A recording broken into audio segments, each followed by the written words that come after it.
Eh bien, bonjour Pierre-Jacques. Bonjour Gérard. Donc on se retrouve sur le plateau TV de la 15e édition du marché de la mode vintage. On y prend nos habitudes désormais. Voilà, ça y est, je crois que ça s'est installé. Alors, juste derrière vous, vous avez une superbe affiche. Est-ce que vous pouvez nous donner l'origine de ce nouveau élan de communication et visuel? Pour la 2e édition, on a voulu thématiser désormais les marchés de la mode. On était l'année dernière sur la marinière et les petits matelots, en invitant les visiteurs comme les exposants à jouer le jeu d'un thème défini dans la préparation du marché. Cette année, on a eu des envies d'été, des rêves et des envies d'été après un début d'année qui a été particulièrement pourri au plan politique, au plan économique, au plan international. On avait vraiment envie de changer de séquence et pour ce week-end du printemps, on s'est dit qu'on se mettait résolument en route vers l'été.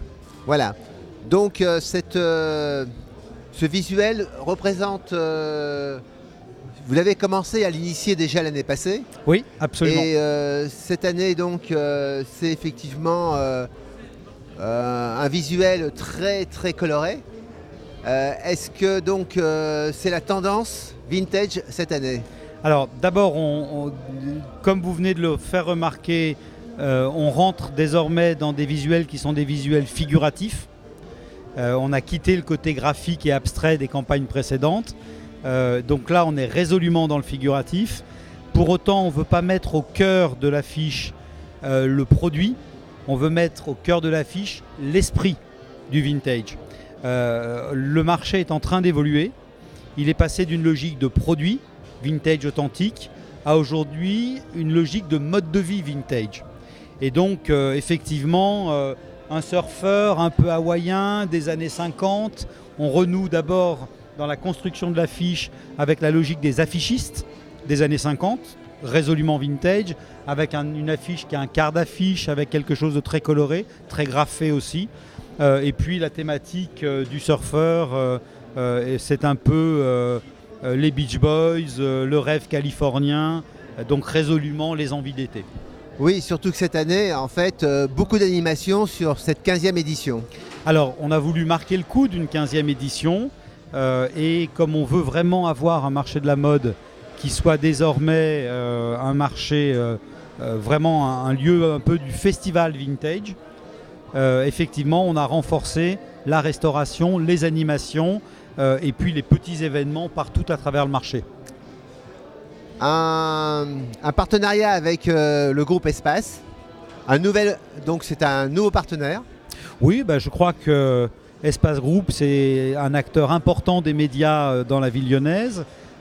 C'est un acteur multicanal avec des cibles qui sont à la fois des cibles juniors sur certaines stations, des cibles aussi plus seniors et plus masculines sur la station Virage Radio qu'on a choisi cette année dans le groupe Espace comme partenaire d'antenne.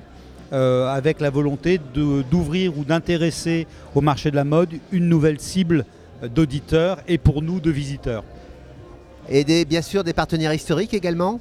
Les partenaires historiques toujours présents. Alors évidemment l'Université de la mode qui est à l'origine du marché de la mode vintage, qui préside cette année la chasse au look.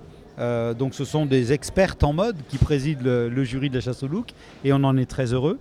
Ça a déjà donné lieu à une remise de prix en début de marché. Il y en aura une deuxième avant la fin de l'édition aussi. Et puis le syndicat de la mode et de l'habillement, qui est aussi un partenaire et un acteur de la mode dans la région Rhône-Alpes. Et puis le groupe L'Officiel également, le groupe des publications L'Officiel, toujours, qui est un partenaire ancien du marché de la mode. Le printemps également, vous avez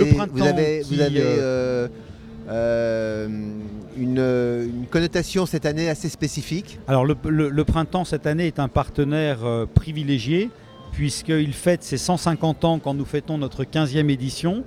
Donc le marché de la mode vintage s'est un peu installé au printemps à travers une superbe vitrine qui évoque notre visuel et notre thématique. Et le printemps s'est installé sur le marché de la mode vintage à travers aussi un visuel des 150 ans et une tombola. Puisque tous les visiteurs du marché de la mode vintage participent par tirage au sort à une tombola qui offrira une journée de shopping complète et des bons d'achat importants avec un personal shopper au magasin le printemps. Donc c'est un joli clin d'œil pour un double anniversaire. Alors peut-être rentrons maintenant un peu plus dans le détail avec le marché de la mode vintage comme vous le voyez, c'est-à-dire on a l'impression maintenant que vous avez défini deux types de vintage. Est-ce que vous pouvez nous en dire plus ?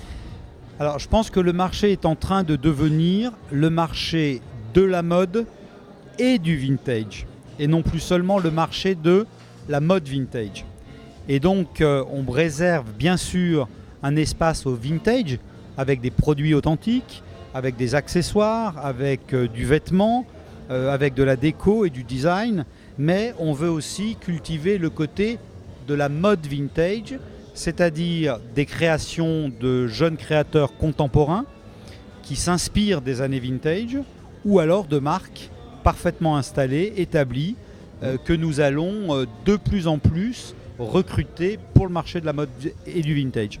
Oui, en fait, si j'ai bien compris, on a en fait une tendance qui est sur le vintage inspiré, comme vous l'avez appelé, et une tendance plus classique qui est le vintage authentique. Vous savez, on l'a souvent évoqué ensemble, on a fait l'effort d'aller à l'international avec une édition américaine, et quand on va à l'international, il faut expliquer les choses. Et la notion de vintage inspired et vintage authentique nous est venue pour simplifier l'offre à New York, et on se rend compte que ça marche très très bien. Alors on a des fois des gens qui nous disent « Oh là là, il y a un peu trop de vintage contemporain ». Pour autant, nos visiteurs demandent du vintage contemporain. Donc on a vraiment besoin de cultiver le vintage inspiré, qui est une offre de mode structurée. Et le marché de la mode vintage doit devenir aussi un salon de mode. Alors justement, je rebondis sur l'international, Pierre-Jacques. L'année passée, première édition à New York. Oui. Cette année, renouvellement de cette deuxième édition. Absolument. Est-ce que vous nous en dites un peu plus ? Alors la première édition, ça a été une édition zéro, mais ça vaut pour toutes les entreprises qui s'exportent. Quand on arrive à New York, on vous demande qui vous êtes et ce que vous avez fait. Et quand on dit qu'on est PJ Brivet et qu'on a fait le marché de Lyon, on nous dit bon c'est bien, quand vous aurez fait quelque chose à New York, on reviendra vous voir. Donc on a fait beaucoup d'efforts pour faire une première édition à New York au mois de novembre l'année dernière, avec 25 participants, dont 8 exposants du marché de la mode de Lyon, qu'on a emmené aux États-Unis. Mais c'était un marché qui a été un marché un petit peu de préfiguration du véritable mode vintage fair que nous sommes en train de préparer pour les 7 et 8 novembre prochains, et qui doit, en 2 ou 3 éditions, correspondre au transfert à New York d'un marché identique au marché de la mode vintage de Lyon. Et là, vous entraînez avec vous quel type d'exposants ? Alors, on emmène beaucoup d'exposants du vintage inspiré. Donc on emmène des marques, on emmène des créateurs, mais on emmène aussi, pour des questions de logistique, des exposants de petits objets, petits mobiliers, petits designs. Et puis on réfléchit aujourd'hui à une solution logistique intégrée qui permettra des containers entiers de produits plus importants, de mobilier et de décoration.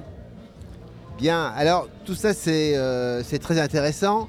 Peut-on se projeter déjà pour l'année prochaine ? Comment vous voyez ? Alors, on fera un bilan évidemment de cette année. D'ailleurs, peut-être pouvez-vous nous en dire un petit mot, puisqu'on est dimanche et que samedi est déjà passé ? Alors, à la moitié des objectifs, on a fait une très très belle édition hier avec près de 8000 visiteurs, ce qui a même posé des petits soucis de logistique, mais ce sont de bons soucis et beaucoup de nos visiteurs ont été très patients, ont attendu quelquefois un peu sous la pluie, mais vraiment on a tout fait pour les accueillir, on a ouvert des espaces, donc tout s'est très bien passé. J'espère qu'aujourd'hui nous serons aussi nombreux. Le pari qu'on fait désormais d'organiser des animations musicales, je pense que vous en avez un petit aperçu dans le fond sonore actuellement. Les images vont arriver. Les images vont arriver avec quelques chanteurs aussi importants, puisque On a eu Louis Delort qui a fait un concert qui a eu plus de 3000 spectateurs, ce qui était un très joli concert pour Louis Delort, il en était très content. Aujourd'hui, on a des programmations des Satin Doll Sisters des années 50. On a John Milk qui fera plusieurs concerts également. Toujours nos DJ de la Social Community qui font des petits sets musicaux. Vous savez, tout ça nous donne vraiment une dimension très internationale. C'est comme ça que se passent les salons de mode à Berlin, à Barcelone, à New York et à Londres. Et je suis vraiment très très content et nos exposants sont vraiment contents de cette animation qu'on apporte qui était un pari qu'on a fait. Je crois que le pari est en train de réussir. Les visiteurs sont là et les exposants sont contents de ce rythme et de cette dynamique qu'on donne au marché. Tout à fait. Eh bien écoutez, je crois qu'on a fait un bon tour.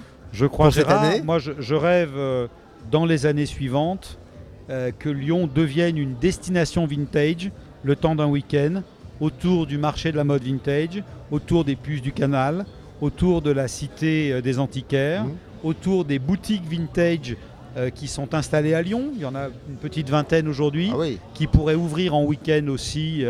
Et qu'on travaille avec Only Lyon, qui est aussi un partenaire du marché de la mode vintage, qui est un partenaire des puces de la cité, qu'on puisse travailler à Lyon, destination vintage. Voilà le pari qu'on pourrait faire tous les acteurs de la mode, du vintage et du produit ancien à Lyon.